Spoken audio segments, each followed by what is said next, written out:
Welcome to the Spring 2021 MJC Speech Night. I'm Professor Tori Shim, and I coach the MJC Speech and Debate team along with my colleague, Professor Ryan Guy. Students on the team invest countless hours preparing and practicing their events, competing against students from other colleges and universities around the state and nation. In tonight's event, students from the team will offer a showcase of their competitive events, including limited preparation, platform speeches, oral interpretation, and debate. The speakers you will see tonight are award-winning. Many of them have taken gold, silver, and bronze at our regional and state championships. Before we begin, I want to thank everyone in the Communication Studies Department and the Arts, Humanities, and Communication Division. I also want to thank all of the students on the team who invest incredible time and effort in this activity, and all of you watching from home. Enjoy the show. Good evening, and thanks for joining us. My name is Ryan Guy, and I'm a professor of communication studies here at Modesto Junior College, and it's been my absolute privilege for the last several years to help direct the Modesto Junior College Speech and Debate team. Tonight, I get the distinct honor of introducing that team to you all. And so, in alphabetical order, Nikki Daniels, Michael Dull, Kylie Duncan, Rachel Fleck, Amanda Hebb, Sierra Pangelinan, Clarice Perez, Christina Peterson, Alexis Rangel, Desiree Roth, Jose Saldana, D'Angelo Sanchez Johnson, and Sandra Sullivan.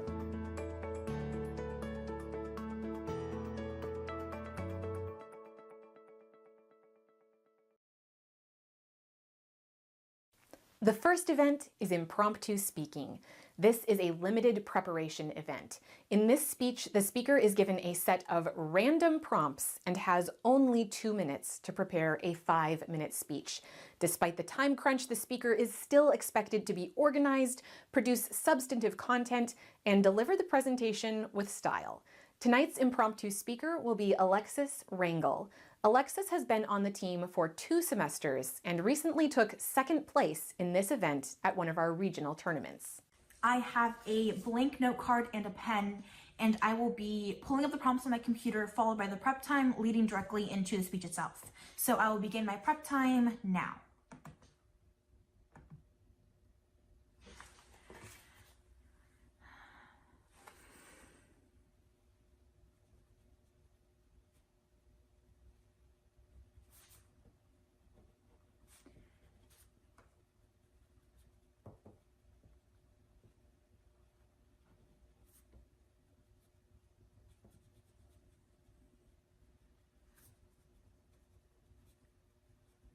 "30 seconds used.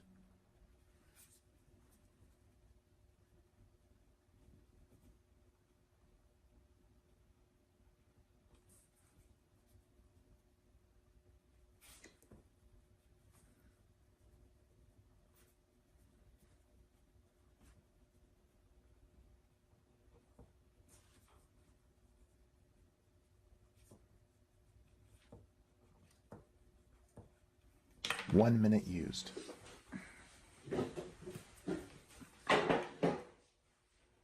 It is April 5th, 1994. You are a 17-year-old boy. You find out you have just been convicted to prison for a crime you did not commit. This is the story of Lamonte McIntyre, who was released 23 years later and is now finally ready to share his story about his wrongful conviction. The world, or what seemed like the world to him, told him to avoid speaking out about the injustices that were ensued upon him. But instead, he chose to take action. He chose to speak and is now an activist against these errors committed by our legislation and judicial systems. What Lamonte McIntyre decided to do and his actions relate to the quotation directly today, which reads, "I will not adjust myself to the world. I am adjusted to myself," by Anais Nin. And I interpreted this to mean live in accordance with your perspective. I agree with this quotation. So we will examine the ways that I do through first, a communication theory that involves perspective. Second, individuals who chose to create a technology that benefits the world. And lastly, an organization who is fighting for a cause that a lot of individuals in the world do not agree with. So first, the communication theory.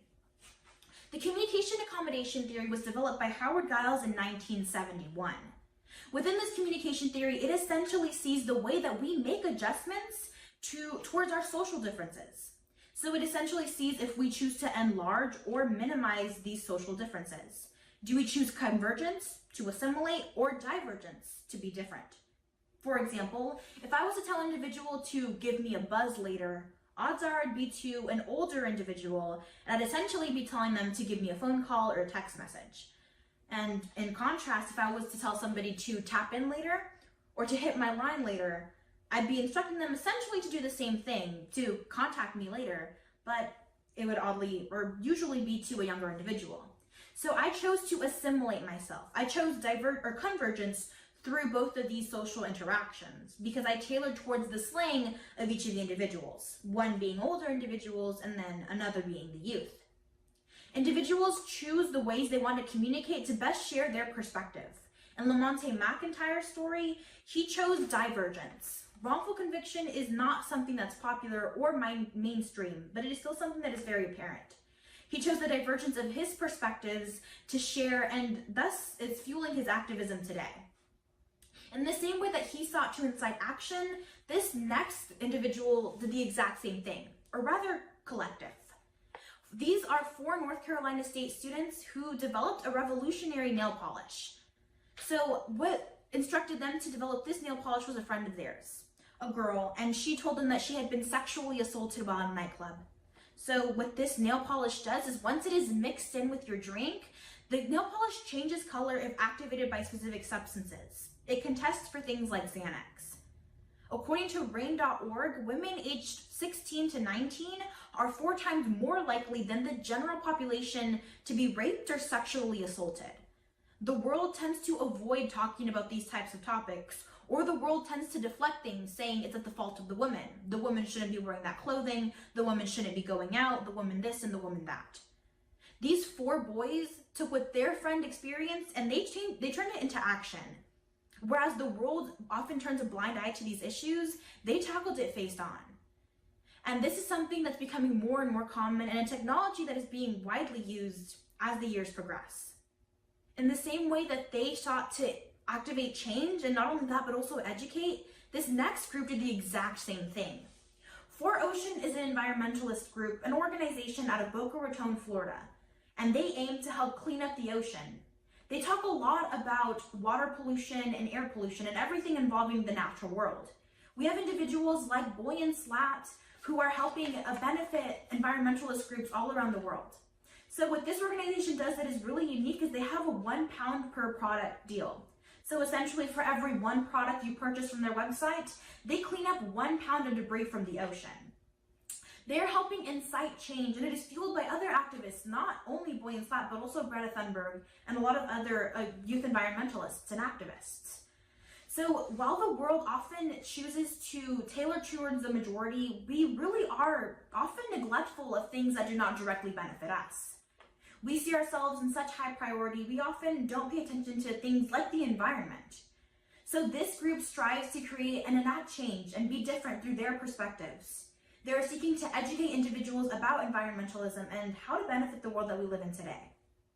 So within these different examples, first Lamonte McIntyre, second the communication theory, and last the group of individuals and a collective within an organization, we saw why I agreed with the interpretation of the quotation today, which read, "I will not adjust myself to the world, I am adjusted to myself," by Anais Nin. These individuals chose to assimilate convergence or to differentiate divergence within each of their methods in order to help enact change. Whereas the world turns a blind eye to these issues, they tackle these issues head on, face forward. The second event you will see is an informative speech.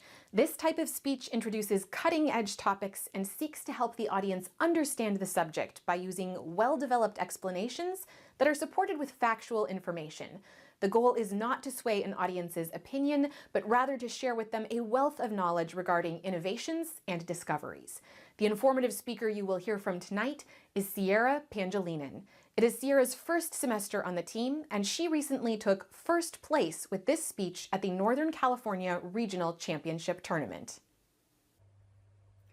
Hyperaccumulator.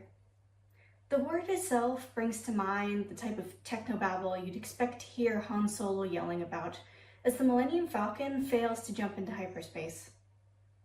While this isn't an interdimensional form of space travel, it is something that can help humanity make huge jumps in the way we process raw materials. You see, hyperaccumulators are actually a special type of plant with the unique ability to absorb metals from the soil in which they grow. Today, I will be explaining how phytomining with hyperaccumulators could revolutionize the way we mine raw materials. First, we will dig up some background on phytomining, then seed the soil with a plethora of benefits, before finally harvesting some potential implications. Now, what exactly is phytomining? Phytomining is the harvesting of metal from plants known as hyperaccumulators. According to the New York Times in 2020, the word phytomining was created by Rufus Cheney with the U.S. Department of Agriculture. Of course, this practice didn't start with him. In the 16th century, a man by the name of Georgius Agricola was already performing the practice of mineral smelting. Agricola stated that if you knew what to look for in a leaf, then you could deduce what lay in the ground below. Dr. Baker, a botany professor with the University of Melbourne, explains the process of phytomining, which he observed on a small farm on the island of Borneo. Every 6 to 12 months, a farmer shaves off 1 foot of growth from these nickel hyperaccumulating plants and proceeds to burn or squeeze the biomass in order to extract the metal. After a short purification process, farmers could hold in their hands roughly 500 pounds of nickel citrate, potentially worth thousands of dollars on the international market. According to the BBC in 2020, hyperaccumulators store the metal in their roots, leaves, shoots, or sap. Aside from the fact that is plant versus earth, how is phytomining so different from our current method? Phytomining differs from our current method based on source and process of obtaining metal. Our current method of obtaining nickel and other metals is through the method of ore mining.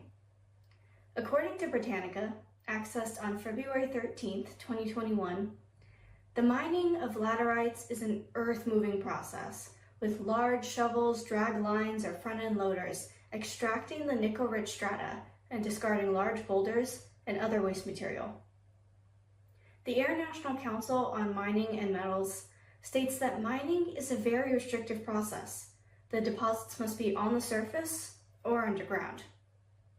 Metal deposits are becoming more scarce, creating more sensitive and hazardous work environments as we are forced to dig deeper into the earth. Once all the potential minerals have been scavenged for and smelted at a particular site, the earth that is left behind is toxic and deemed uninhabitable for other plant life. This is why the harvesting of hyperaccumulators could be a revolutionary savior to the mining industry. Now that we understand what phytomining is, how can these special hyperaccumulator plants help us? There are 3 key uses. First, phytomining could help meet the demand for metals like nickel and zinc. Second, hyperaccumulators can be used to remove toxins from the soil. And finally, these plants may be the answer to some concerns about metal-rich soils, like that on Mars, as we expand our exploration of space. In an article by Our Daily Planet in 2020, they state that the potential for phytomining is greatest for nickel, due to its occurrence in specific soils, which are enriched and occur naturally around the world. At present, Malaysia and the Philippines are the world's largest supplier of nickel, also claiming host to a native class of hyperaccumulator plants, the Philanthus class. The concentration of metals found in the sap of the Philanthus plants has the potential to offset the damage done by mining, due to our great need for it in everyday items. In an article by New Scientist, published earlier this year, The growing push for environmentally friendly and sustainable energy sources, such as wind turbines and rechargeable batteries, allows us to use phytomining as part of the solution. Certain classes of hyperaccumulator plants can be used to detoxify the land and help clean up the environment. Farmers would be able to use these crops in metal-rich soils, and mining companies could use these plants for waste removal at former mining sites. The Brassicaceae is a hyperaccumulator which absorbs copper and zinc. This particular plant is used in the phytoremediation process, which refers to the removal of toxins from the soil. Once all the toxins have been absorbed, the plant tissues can be harvested to collect the accumulated metals. Thus far, the metal from the Brassicaceae has been used to create carbon nanotubes and zinc oxide nanoparticles, both of which are common in products like cosmetics and rubber. The Brassicaceae may not be common in our area, but the sunflower certainly is. According to calflora.org, accessed on February 17, 2021, the Helianthus annuus is a sunflower native to California and a great hyperaccumulator. The National Library of Medicine states that the sunflower is a prime hyperaccumulator, collecting large concentrations of zinc in its leaves and stems. We have hyperaccumulators growing all around us. It is up to us to use them to their fullest potential.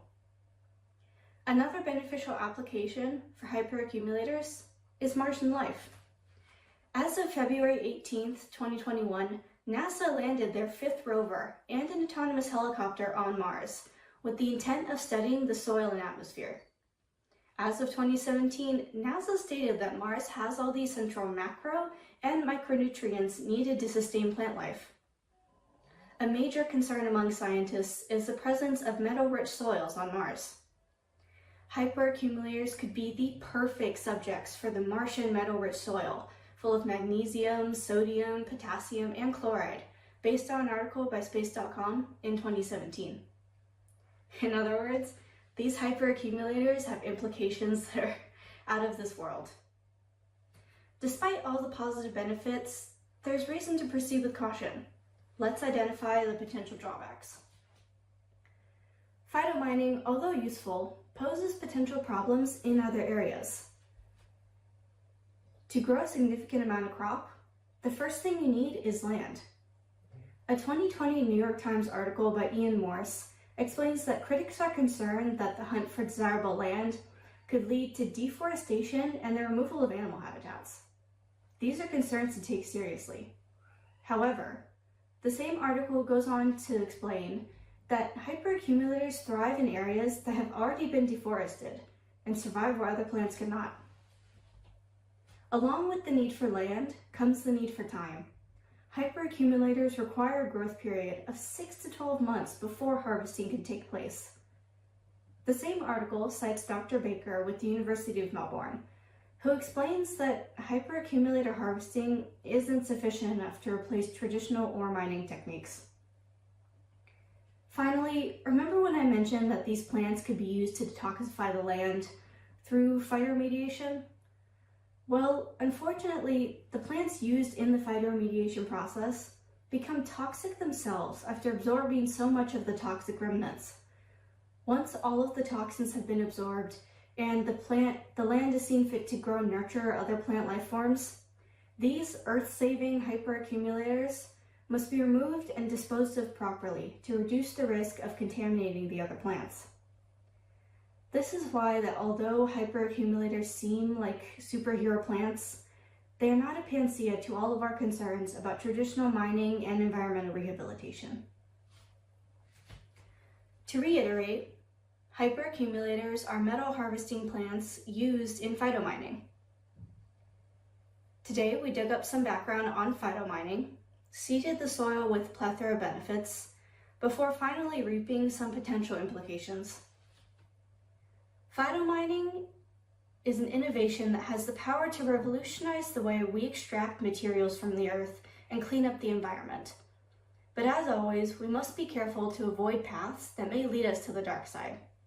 At the end of the day, the choices we make today will determine if we live on the lush planet of Endor or the desert wasteland of Tatooine. The third speech you will hear is a persuasive speech. This is a presentation that seeks to identify and describe an ongoing problem. The speaker uses emotion, logic, and credibility in an attempt to urge the audience to act on a controversial issue. Tonight, Christina Peterson will present her persuasive speech. It is Christina's second semester on the team, and she recently took bronze at the state championship tournament with this presentation. Anna and David had only been dating for a few weeks when she realized he was surveilling her. He'd made a comment about something I'd only shared privately in Facebook Messenger with a relative, she told MIT Technology Review in July 2019.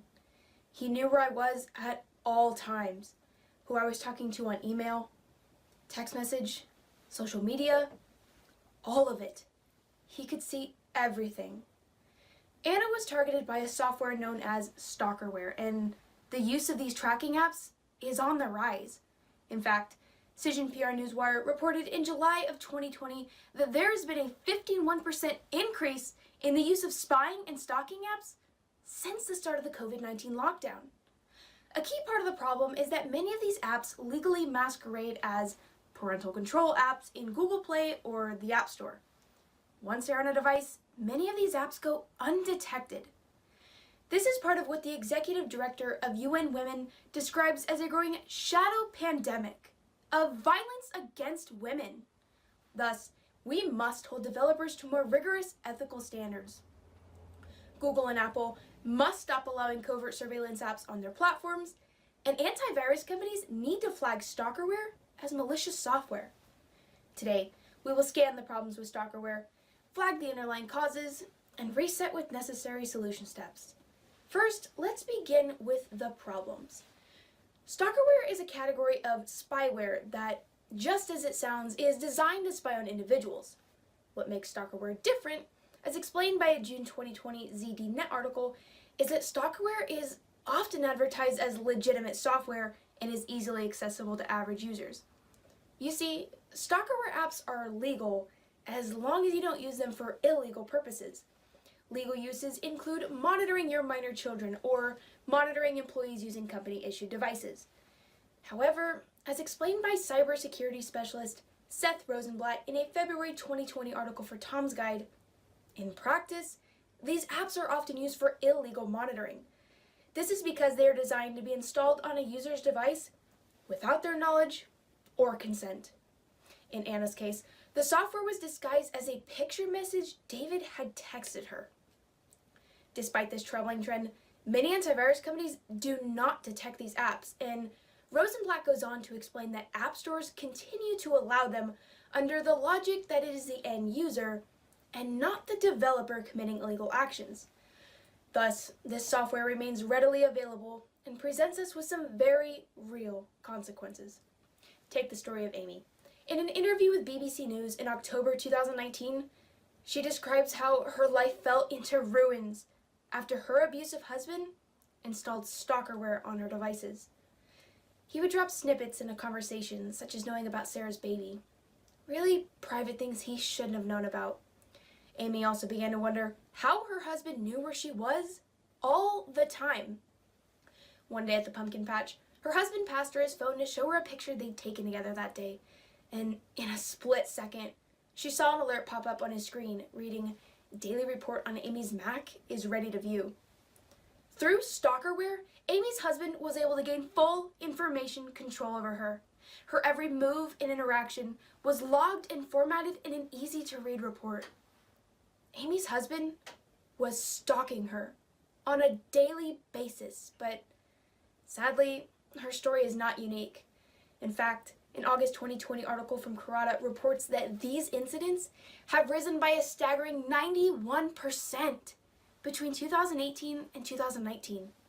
Despite the clear dangers posed by stalkerware apps, popular platforms and government entities struggle to control their use.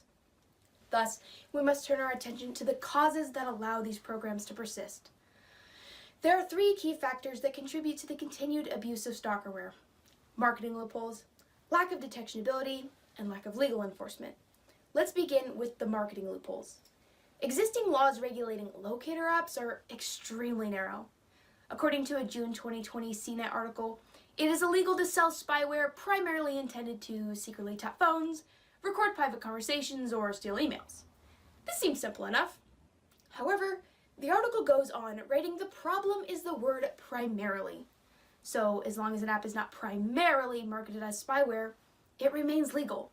This means that even when platforms crack down on stalkerware, the consequences are largely symbolic.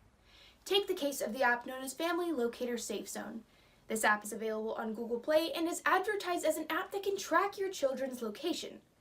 However, according to the previously cited CNET article, archived versions of this app show that it used to be called Girlfriend Cell Tracker.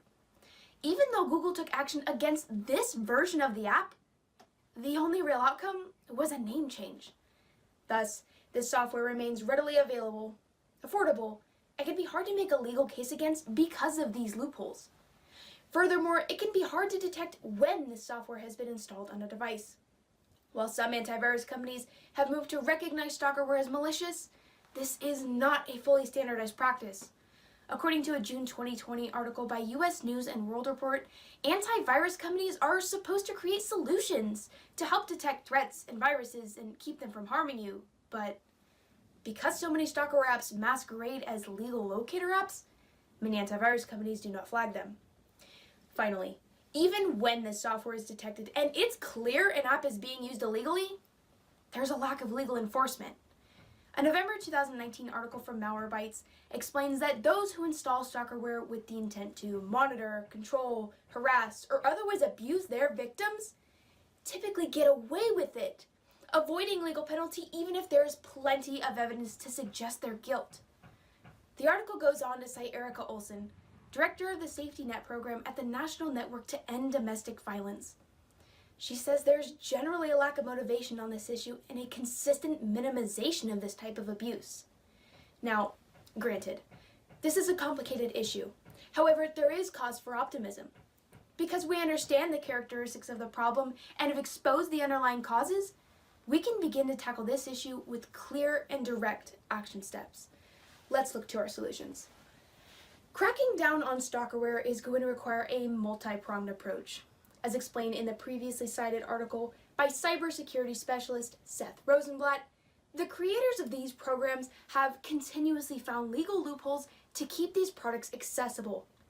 Only by simultaneously pressuring lawmakers, antivirus companies, and device manufacturers can we hope to see change. So first, the legal approach. Current laws at both the state and federal level need to ban apps that covertly spy on users.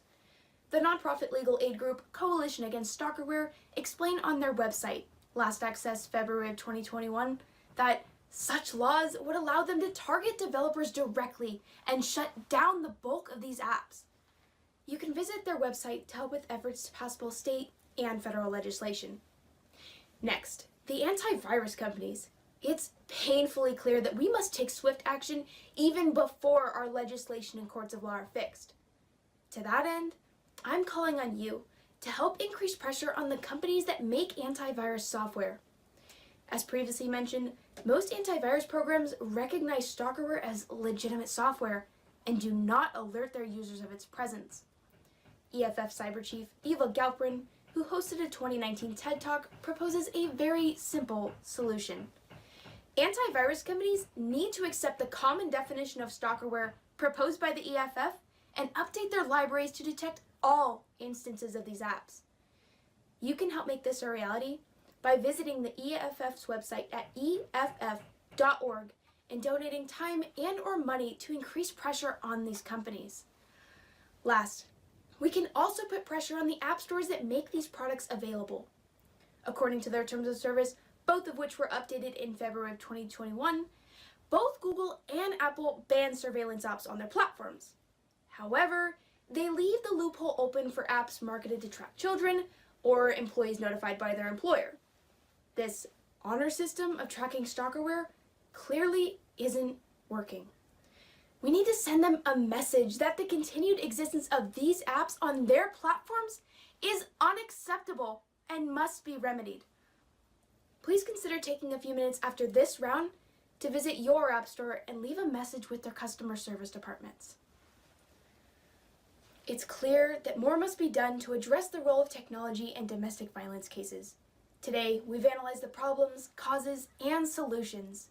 This issue calls us to take swift action against stalkerware.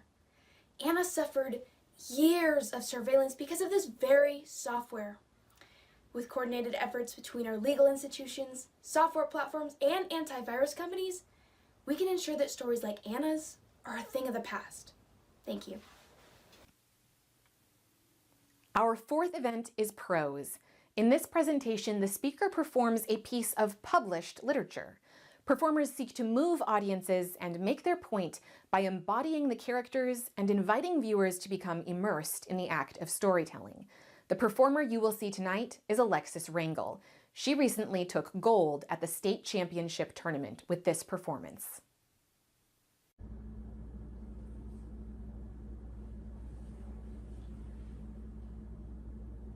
I know what happens after you die.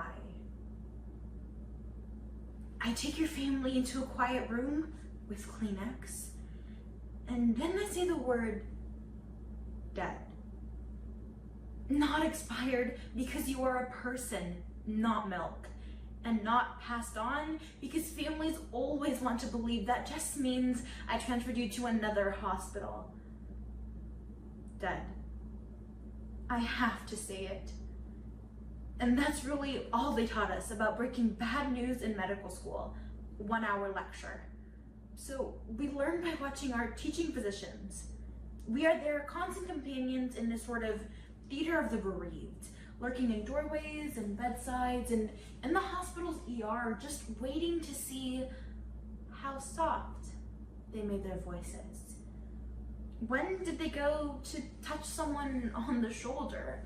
How much medical jargon did they use before getting to the word dead? When you train to become a doctor, they don't really teach you about death. They teach you how to prevent it, how to fight it, how to say it, but not how to face it.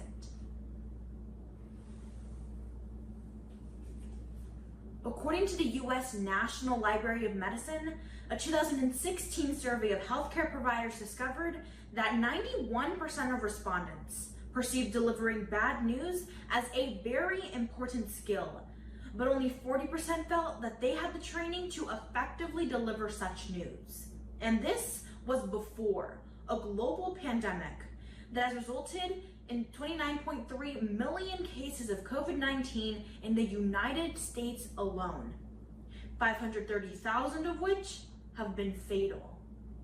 The pandemic has continued to intensify challenges, including disruptions in equipment supply chain, provider burnout, and the crushing reality of breaking bad news to families. This is especially challenging because the medical field rightfully rewards technical proficiency, but does not always recognize the importance of communication skills. This leaves medical professionals defenseless against the emotional complexities and communicative intensities that come with the pandemic. Hearing bad news is never easy. A 2020 article from Northwestern points out that patients remember these conversations for the rest of their lives. Doctors remember them too. We will explore this complex reality through the story of one physician who must figure out how to say it, by Bess Stillman.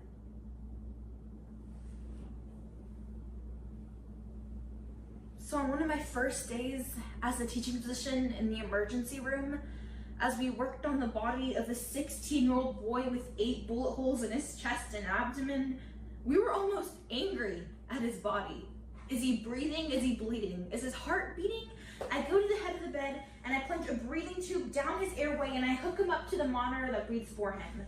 I grab a large bar IV, place one in each arm and an even larger one in his groin, and through that, we start pressure bagging type O negative blood, just trying to replace what he's lost. We put tubes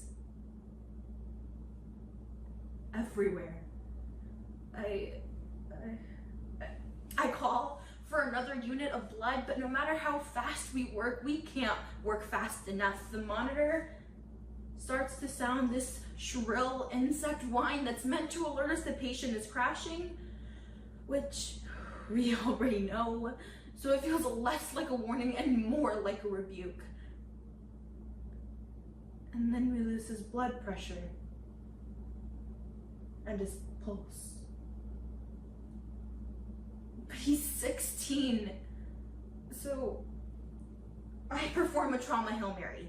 I grab a 15-blade scalpel and I make an incision from the nipple all the way down to the edge of the bed. I take scissors and I cut through the intercostal membranes, takes rib spreaders, put them between his ribs, and we crank his chest open. There's this huge gush of blood and then a moment of stillness, like a second after a lightning strike. Even his blood smells metallic, like ozone. And I place my hands into his chest, put them on his still heart, and I begin squeezing it for him, feeling for damage. And I take my right hand, sweep it down the length of his aorta, but it is so riddled with holes that the frayed pieces just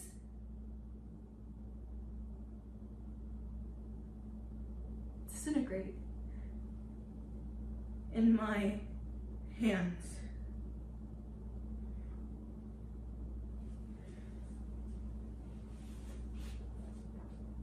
The first time I had to be the one to deliver bad news to a patient, I was in my last year of residency training. I remember I had to do it in the patient's room because his adult daughter refused to leave his bedside. So I said, "I'm sorry. He's dead. We did everything we could." And then I was supposed to step out of the room, give her a few moments of privacy, but I was paralyzed to this spot by the sense of failure and loss. When I looked into the bed, I couldn't help but imagine seeing my own father in it, and my supervisor must have seen what was going on because she grabbed me by the arm, dragged me outside, and said, "Don't you ever do that again. Don't you ever pretend that that loss belongs to you when it doesn't.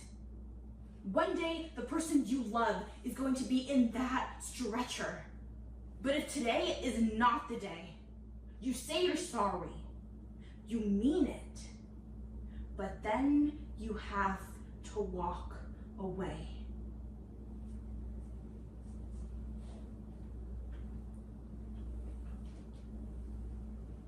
I look up from the boy and I see that my own audience has formed.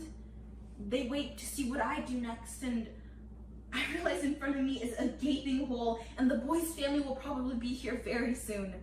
So I turn to the surgery resident and I say, "Listen, as fast as you can, you need to get this kid closed up." Not 10 minutes go by when we hear the sound of a woman demanding to be let in. We are not ready. Security tries to keep her out.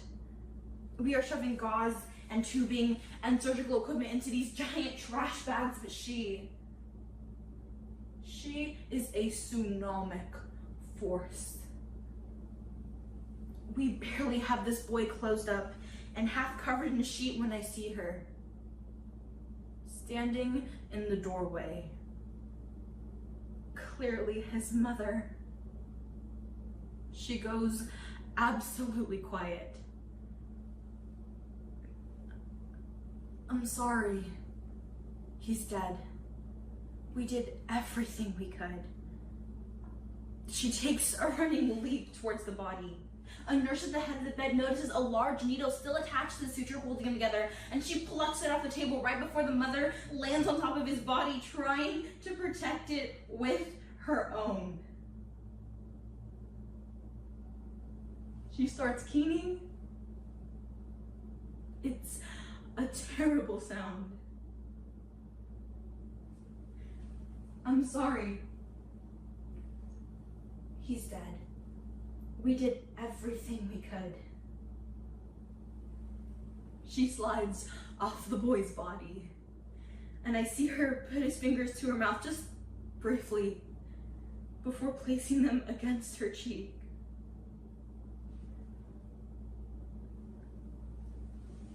I start to walk out as soon as the social worker enters, motioning for the rest of the crowd to follow me out.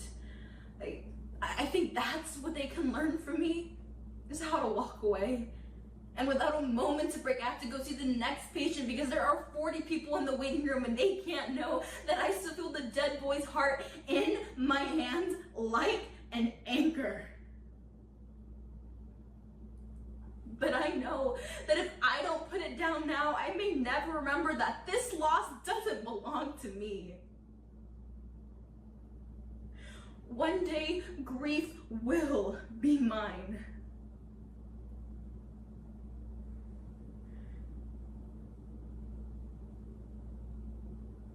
But not tonight.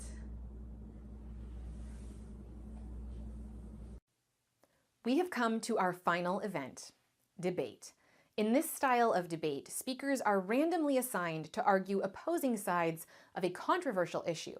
Debate is a true test of critical thinking and strategy, because speakers must often argue for a side they may not personally agree with.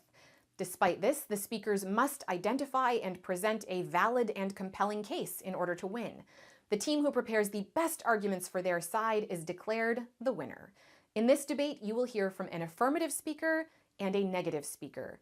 Tonight, our debaters are Clarice Perez on the affirmative and Michael Dahl on the negative. Michael took silver at a recent tournament, and Clarice earned gold at our state championships this past weekend.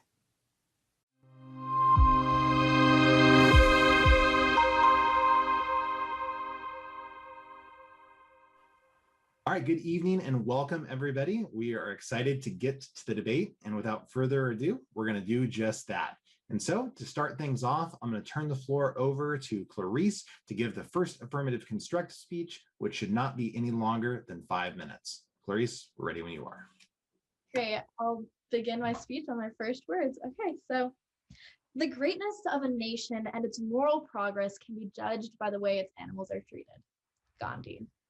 Welcome and thank you for joining us at the Spring 2021 Speech Night debate. Today we are debating the resolution, Factory Farm Does More Harm Than Good. Let's start off with a little bit of resolutional analysis. First, let's define factory farming. Merriam-Webster defines this as a large industrialized farm, especially a farm in which large numbers of livestock are raised indoors in conditions intended to maximize production at minimal costs. Second, we should weigh these arguments through the value of protecting life. At the end of the round, if you believe that factory farming harms life, you should vote for the affirmative. If you believe that factory farming benefits life, you should vote for the negative. Today, I have two key contentions why factory farming does more harm than good. Contention one, the next pandemic and antibiotic resistance. So first, let's start with the claim. Factory farms provide the conditions for viruses and bacterial infections to develop. Second, the data. A December 2020 article from Vice News says that factory farming is a near perfect breeding ground for novel viruses, of which at least 60% are zoonotic. Zoonotic viruses are the ones that can jump from animal to human. We already have historical examples of this. The article cites H1N1 in 2009 when the swine flu spread from a factory farm in North Carolina. Additionally, this type of event has become more likely for three reasons. First, Vice News explains that factory farms are more crowded than they were a decade ago. The number of hog farms in the United States has dropped by 90%. However, the number of hogs has increased by 50%. Second, policies in 2019 shifted inspection responsibilities from qualified USDA inspectors to plant workers, whose training is not regulated. This policy change also increased the maximum speeds on the inspection line. This means employees with less training are inspecting meats at higher speeds. Third, beyond viruses, factory farms are unraveling our ability to cure bacterial infections, according to a 2016 Scientific American report. This is because the diets fed to factory farm animals contain high levels of antibiotics. However, this leads to antibiotic resistance that passes from animal to human. According to WHO, the World Health Organization, this killed up to 700,000 people a year. Finally, the impacts. Pandemics affect every aspect of life, including significant stress on the healthcare system and health workers, impacting education systems and the progress of students, increasing unemployment, poverty, and homelessness, increasing long-term health consequences, and death. Thus, when we tie this argument back to our value of protecting life, We can see that factory farming does much more harm than good due to the high probability of future viral pandemics and already widespread antibiotic resistance leading to death. Second contention, cruelty to animals. First, the claim, factory farming practices are inhumane. According to Peter Singer, a bioethics professor of Princeton University, explains that we ought to put animals on equal moral footing to humans. According to January 2020 Issues and Controversies report, he clarifies that this does not mean we should grant animals all the same rights as humans, but that if an animal feels pain, then the pain matters just as much as when a human feels pain. And according to LA Times, the methods that they use to kill animals in factory farms include packing them into cages, drowning them, clubbing them on the head, and in some cases, hanging them. So, the impacts of this. Animals suffer and die in factory farms. An August 2020 article from The Guardian states the following: the billions of animals slaughtered every year live short, painful, and disease-ridden lives. Animals are frequently frozen, boiled, drowned, or suffocated. And this is due to the mass production that factory farms need. They need to be able to mass produce at fast speeds and quickly in order to maintain the costs as low as they are. Additionally, animal rights and human rights are connected. A 2019 Vox article reports on research from Harvard and Dartmouth that demonstrates a strong link between animal rights and human rights. These findings show that individuals who support animal rights are more likely to support human rights, and states with strong animal rights protections also have strong human rights protections. The article states that a political system that sees humans suffering and takes action is more likely to be the one that sees animals suffering and takes action, and vice versa. When we tie this argument back to the value of protecting life, we see that factory farms lead to suffering and death. Additionally, the logic that allows animal suffering is the same logic that allows human suffering. We can reverse this. So let's see why factory farming uniquely causes this. As I stated, the methods are unique to the factory farming way of killing. However, according to Modern Farmer, small local farms that do their own slaughtering are able to take the time because they aren't mass producing meat at a low cost. That allows them to stun animals so they don't feel pain when they die, just like we've seen with euthanasia and humane killings of humans when they decide it's their time to go. So overall, this is something we are uniquely seeing in factory farms, and due to the deaths caused by antibiotic resistance, the deaths caused by pandemics, and the harms that it does to healthcare workers, and overall the inhumane treating of animals, specifically in factory farms, it's clear to see that they do more harm than good. All right, thank you very much, Clarice. With that, we'll open things up to cross-examination. Michael, you control this cross-ex. You've got 2 minutes to ask questions. I'm ready when you are. Okay, thank you, Professor. I'll just start my cross-examination time right now. First off, Clarice, thank you for doing this debate with me. My first question for you is, you mentioned that factory farming is a perfect breeding ground for viruses and potentially the next pandemic. Do you have any data on how deadly these viruses could potentially be?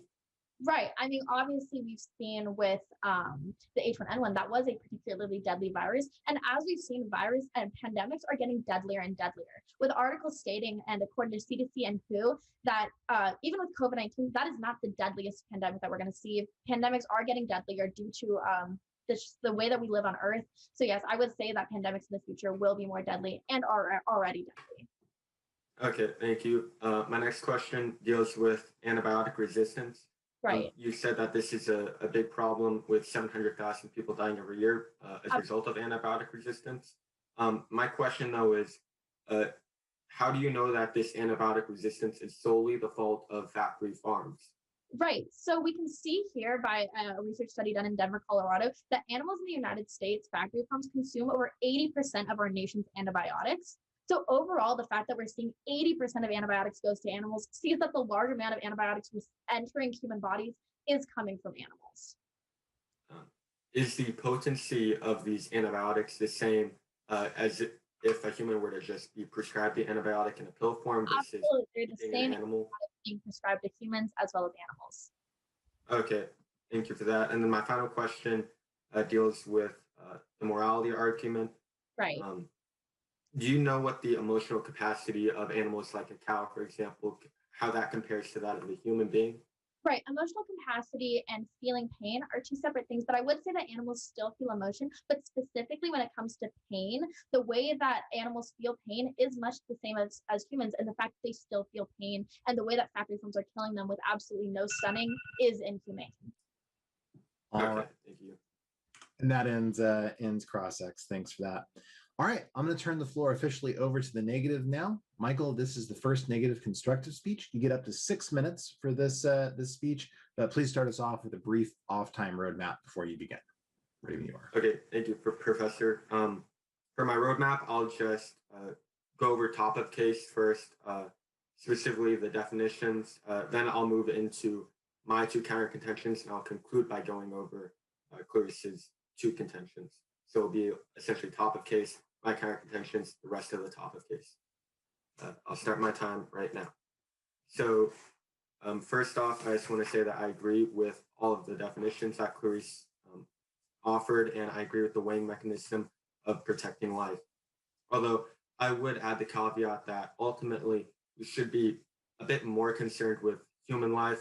I mean, obviously we do need to care about the lives of animals, but given that we are humans, it's safe to prioritize humans a bit more than that of animals. Moving on to my two counter contentions.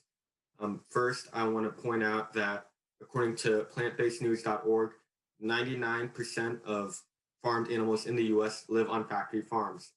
This means when we are talking about factory farms, we are talking about the industry that is the source of 99% of our meat and dairy products in the US. That brings me to my first counter contention, which is that of affordable foods. The claim here is that food prices in the US have remained stable because of factory farming. The data I have to back up this claim comes from the USDA, which in 2015 did an in-depth analysis of agricultural output between 1948 and 2013 and found that the shift from traditional farming to factory farming resulted in a 300% increase in output while keeping inputs at the same or even lower levels. What this all accumulates to is the reality that we rely on factory farming to feed this country.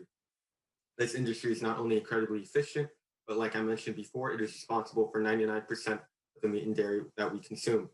Additionally, a 2019 report from the USDA found that 34.9% of households with incomes below the federal poverty line were food insecure. What this all means is that if food prices were to go up, which is inevitable with the abolishment of factory farming, more Americans will go hungry. Affordable food is essential to the protection of human life. Therefore, factory farming is essential to the protection of human life. Moving on, my next counter contention deals with that of rural jobs. Factory farms employ and support large numbers of people and contribute greatly to local economies. According to a regularly updated report published by the USDA's National Agricultural Service, over 22 million Americans are employed by the large-scale industrial agriculture industry. This means that 1 in every 12 Americans work in a job connected to factory farming. The vast majority of these jobs are found in rural communities, and the report goes on to point out that the industrialization of farming results in more high-tech jobs, including engineers, programmers, statistical analysis, and many more. These operations bring investment, financial stability, and healthcare to rural areas like ours in the Central Valley. To put it simply, the benefit in rural jobs makes factory farming essential to the protection of life. Moving on to the two contentions brought up by Clarice. First, we'll deal with that of the fact that that factory farms are a breeding ground for viruses. And so here, I just want to say that the impact of this contention is not all that Clarice would like it to make it seem. We can even see with examples like the one she offered with H1N1, this wasn't a 30, 40, 50% mortality rate virus. It was very, very low, less than 1% of all people that got H1N1 died from it. And so when we're dealing with pandemics, we need to realize that there's a very big difference between a deadly pandemic like that of the Black Plague or Black Death and that of H1N1. And then moving on to the point that many people develop bacterial resistance or the bacteria itself develops resistance and people die because of this, 700,000 to the tune of 700,000 people. I'd like to point out that we can't totally tell how much this is a result of purely consuming animals that themselves relied on antibiotics for their growth compared to just humans themselves being overprescribed antibiotics. That just a distinction that needs to be made.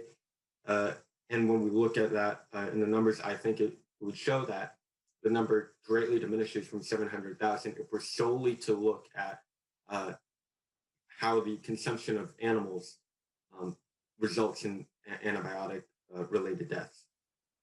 Moving on to the morality argument, which is Clarice's final contention, I want to bring up the point of Temple Grandin. She's an American scientist and she revolutionized the cattle industry. I'm not an expert in cattle, but the basics I understand from this is she noticed that these animals were not moving very well and they were atrophying in the muscles and they were overall being very, they're living really miserable lives. And what she realized is that if we can develop a system where these cattle are moving, their muscles will be better, they'll be happier, and the quality of meat will be better. So ultimately, I would say that businesses are motivated by profit, and this profit comes from providing the best quality of meat to the consumer. And the way you get that best quality of meat is by treating these animals well. That does not occur if factory farming were to completely torture animals. And so that's why we don't see this complete torturing of animals. What we see is a care to the quality of these animals and their own well-being. And with that, I think I've proven that when we're looking at quality of life, we should, or not quality of life, but the protection of life, you should vote nay. Thank you. All right, thank you. Thank you very much, Michael. With that, we'll open things back up to cross-examination. Clarice, you control this cross-ex. You got 2 minutes, ready when you are. Amazing. I wanted to thank you so much for being here with me today, Michael. I just had a couple questions for you. So starting off, is hanging something humane? Death by hanging humane? I think that kind of depends on perspective. For the vast majority of human existence, hanging has been considered humane. Personally, with our modern sense of morality, I would argue that it's inhumane, but there's a very a way to die. Well, it's essentially a cultural relativism argument. Is what it boils down to. So, obesity and diabetes is a pretty big problem in America, right? Yes, if I remember correctly, 71.6% of Americans are overweight. So right. It's definitely an issue. Yeah, definitely. And, what's going to be more expensive? A healthcare bill for a heart attack or an insulin shot, a vial of insulin, or a little bit more expensive meat? Well, the healthcare bill would obviously be more expensive, or the insulin shot. Thank you so much. And overall, you make the argument about rural jobs. Wouldn't you argue that these rural jobs would still exist without factory farming? I would not make that argument. Okay, no. Good to know. And and wouldn't you say that, okay, when we are looking at something like a death rate of less than 1%, COVID has a death rate of less than 1%, right? Yes. We've seen hundreds and thousands of people die. Is that not a serious disease? Well, that also, the thing with COVID that makes it deadly is that it's extremely transmissible. Right. So that's also a thing that we need to take into account. Right. Not only does it kill a lot of people, but is it easily transmissible? Amazing. And H1N1 wasn't a highly infectious disease, no? Not as infectious as COVID. It was an infectious disease, right? That did kill thousands of people? Thousands, yes, but not 500,000. Tens of thousands, but yeah. In America. Yeah. Great. All right, thanks a bunch. That wraps up cross-examination. We're going to turn the floor back to the affirmative at the beginning of the rebuttals. Clarice, this is the first affirmative rebuttal. You get 3 minutes for this one, but do please start us off with a brief off-time roadmap before you begin your speech. Ready? Absolutely. Thank you so much, Professor Guy. So a quick off-time roadmap is I'm going to begin by going over their counter contention 2 on rural jobs, then moving on to their counter contention 1, affordable foods, and lastly going over in order my own case. So my first convention, then my second convention. So getting started right now, the negation wants to make this great argument that factory farms are helping rural jobs, but that's simply not true. According to the Humane Society of the United States, factory farms are actually making it increasingly difficult, if not impossible, for independent family farms to survive due to the competition with large-scale corporate factory farmings. So because of this, they've factory farming has made the cost of meat so low that independent family farms have a really hard time being able to sell their meat. So what they do is they enter these contracts with factory farms. And while 75% of the contractees surveyed felt that entering the chicken production contract had been a good decision, only 35% said that they would recommend the same decision to others after actually entering it. So a big issue of this is, according to the United Food and Commercial Workers Union, more than 71% of all contract chicken growers earn below poverty level wages. This is a big issue because we're actually seeing rural workers making less due to factory farms. They own their farms, they have these farms, but they have to contract out to factory farms to stay in business. And because of this, they're losing money. So overall, this is harming the rural industry. According to The Guardian 2016, the vast majority of factory farms have turned to automated technology to decrease labor needs. So they really only need these rural jobs to actually get the meat. And as we've already seen, they're paying them below the poverty rate. And while there might be a few more tech jobs, a massive deduction in overall jobs in rural communities. So now when we're looking at affordable foods, we can see a very clear turn here for the affirmation. So when we're able to see very cheap meats like beef and pork produced at low costs, we're over going to see more people buy these at higher rates. That is the good thing about it, as you could say. But the harmful part about it far outweighs any kind of goods. What we see here is heart disease, which is one of the #1 killers in America, and diabetes. Now, I would say that it's far more expensive to try to pay, especially when you're in poverty and the United States does not have universal health care, a bill for a heart attack or trying to pay for daily insulin. It's much more affordable to pay a tiny bit more for meat. And we're talking maybe $2 more a pound. That is far less than paying up to $100 a day for a vial of insulin, or a multi-$1,000 bill for getting rushed to the ER for a heart attack. Overall, we see that countries that are in poverty see far more rates of obesity, and because of this, we see this because of factory farms. Now, getting into the argument made on the next pandemic and our antibiotic resistance, we would see here that automatically we're seeing these 700,000 deaths go directly to the affirmation. The negation does not mention once the fact that I said, and I have data saying that over 80% of the nation's antibiotics are being seen and being pushed to animals. I talked about this in cross-examination, but still having a less than 1% death rate still cause tens of thousands and up to hundreds of thousands deaths. We will see pandemics in the future. This is something not argued or mentioned by the negation. And finally, compared to the Temple Grandin, they're still having a miserable indoor life packed. They might be able to move better and not be spasming, but they're still being hung, drowned, and clubbed in the head. That is not humane. So to ask. All right, thanks. Thank you very much for that, Clarice. With that, we're going to turn the floor back over to the negative. Michael, this is the negative rebuttal and summary speech. You have up to 5 minutes for this one, but again, please start us off with a brief off-time roadmap before you begin your speech. Ready when you are. Okay, thank you, Professor. For my roadmap, I'll just go over Clarice's 2 contentions in order, and I'll go over my 2 counter contentions in order. So I'll start my time right now.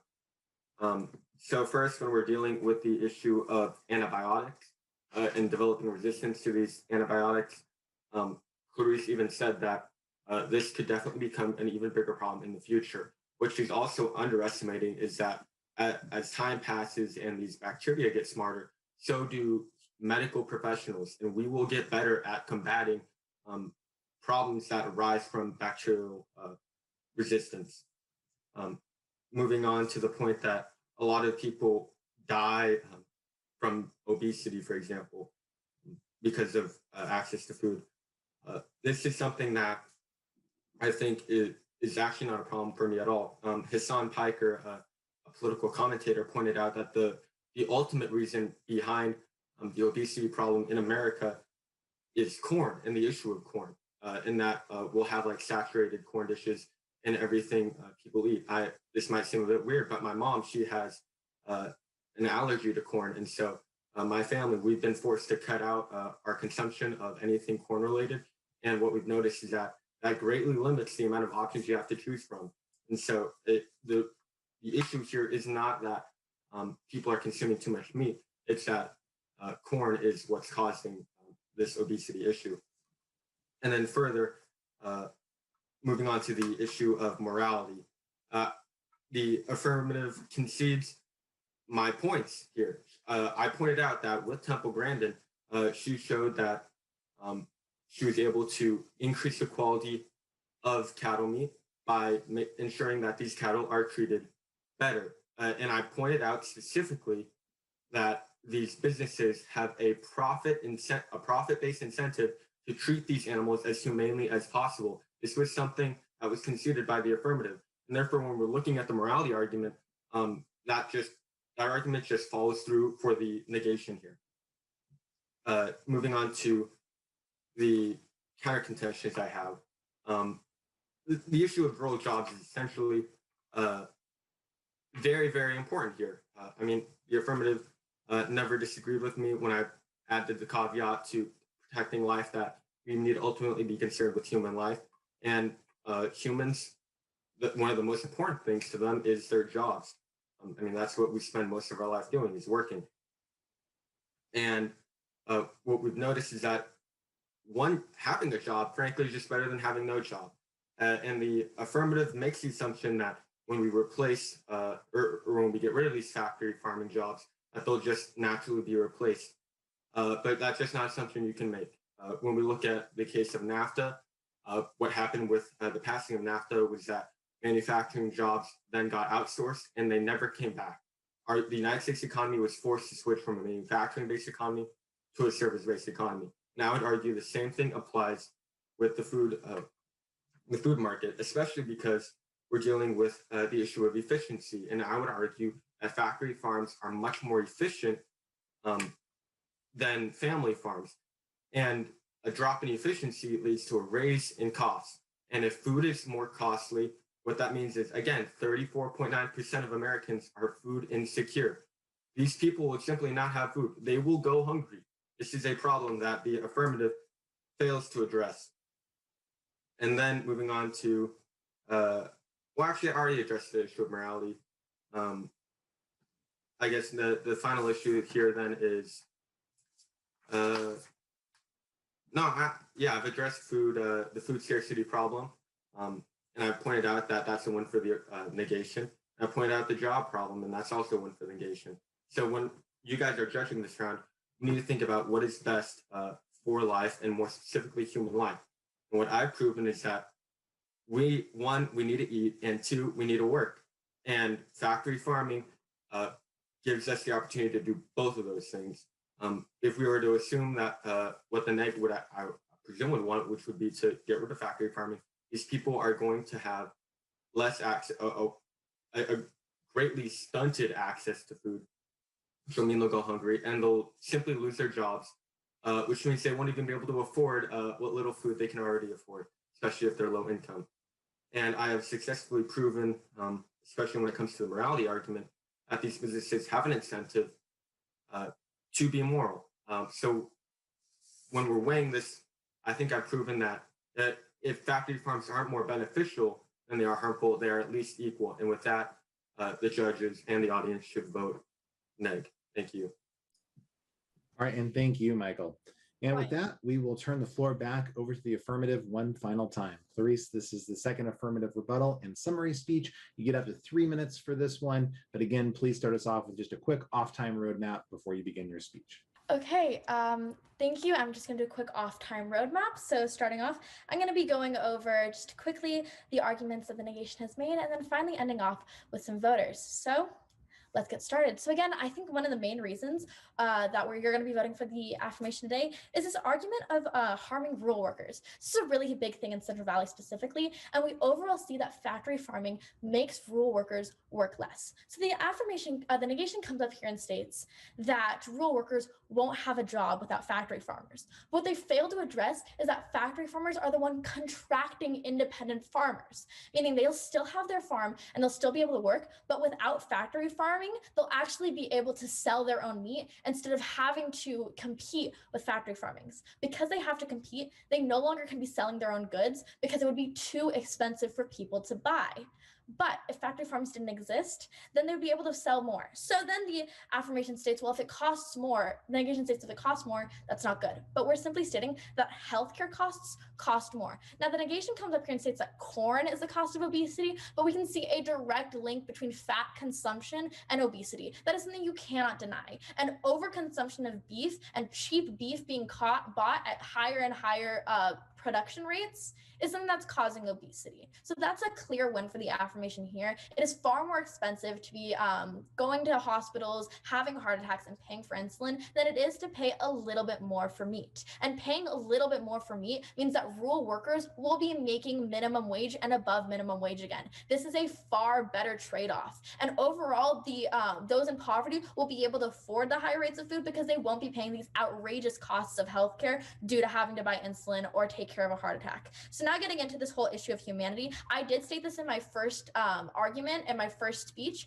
It's something the negation never addressed. So according to modern farmers, small local farms that do their own slaughtering in-house have the ability to spend time to humanely kill the animal, which involves stunning, so they don't feel the pain. So this is something that's unique to not having factory farms because they cannot be doing this at high-speed productions. If they were trying to stun humanely every single animal, they wouldn't be able to do this at high-speed productions. But that's exactly the issue. You need to be slowing down and taking your time.